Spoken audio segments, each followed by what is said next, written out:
আসসালামু আলাইকুম। আমি আজকে চিংড়ি মাছ রান্না করব। চিংড়ি মাছ আমি ডাটা আর আলু দিয়ে রান্না করব। চিংড়ি মাছটা এখন আমি কেটে নিব।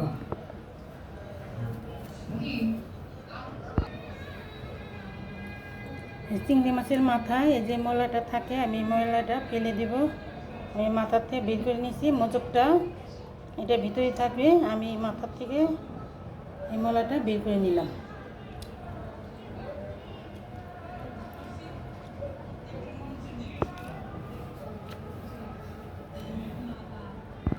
এখন আমি মাছটি ম্যারিনেট করে রাখবো।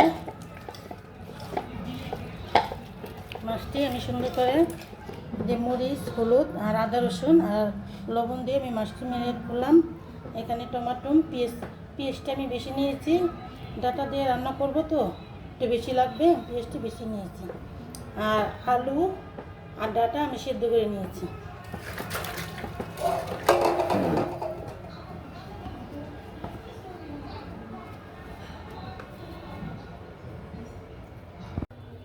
আমি এখন মাছটি ভেজে ফেলবো। মাছটি আগে ভেজে নেব।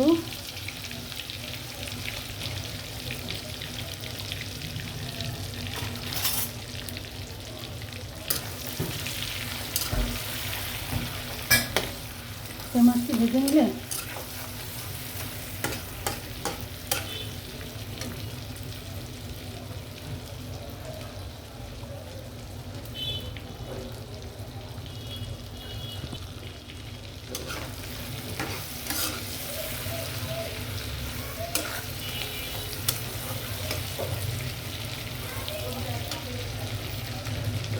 আমি এখন পেঁয়াজ দিয়ে দিব। পেঁয়াজটা ওইটার সাথে দিয়ে দিব।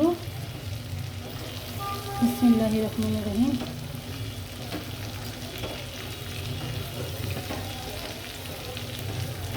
মাছের সাথে আমি পেঁয়াজটিও ভেজে ফেলব।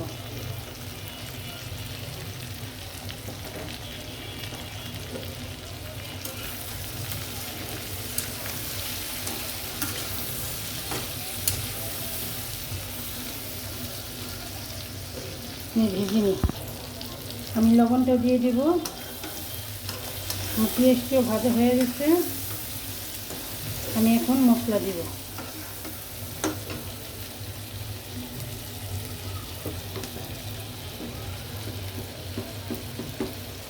আমি আধা চামচ হলুদ দিলাম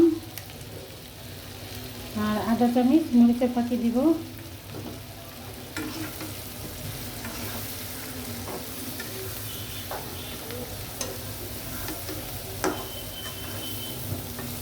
আমি এটি দিয়ে ভালো করে ভেজে নেব। মশলাটা কষানো হোক। আমি এখন একটু পানি দিয়ে দিব।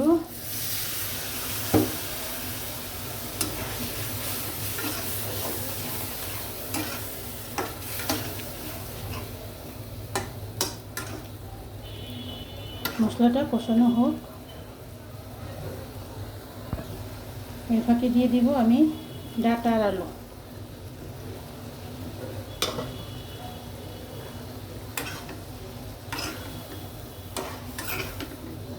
ইচা মাছ অনেকের প্রিয় মাছ, এভাবে রান্না করে খেয়ে দেখবেন।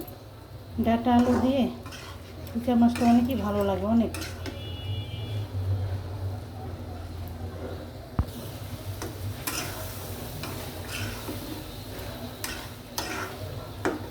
আমি টমেটো এই পাশে কষায় ফেলাইব।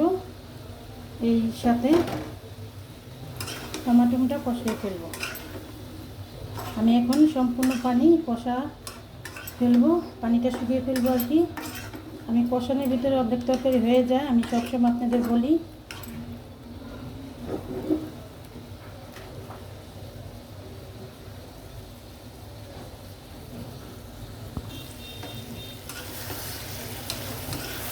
আমার মাছটা কষানো পরে হয়ে গেছে।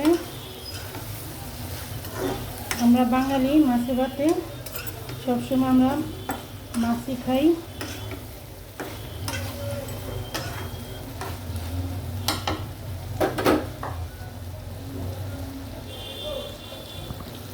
এখন এখন আমি পানিটা দিয়ে দেব। আমি একটু গরম পানি দেব। আমি সবসময় গরম পানি দিই, চেষ্টা করি গরম পানি দেওয়ার জন্য, তরকারির স্বাদটা ভালো থাকে।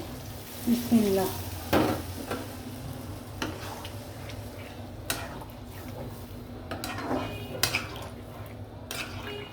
আমি একটু পানি দিব।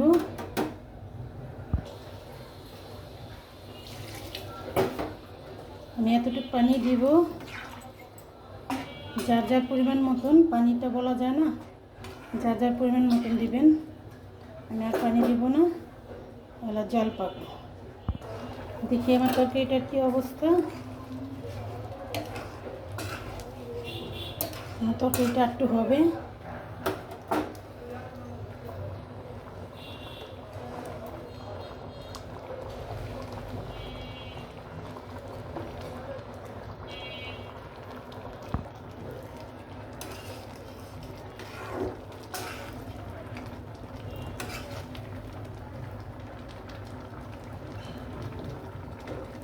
আমার তরকারিটা হয়ে গেছে। আপনাদের যদি ভালো লাগে একটা লাইক, কমেন্ট, সাবস্ক্রাইব করবেন।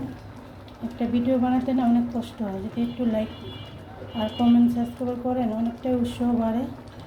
আসসালামু আলাইকুম, আল্লাহ হাফেজ।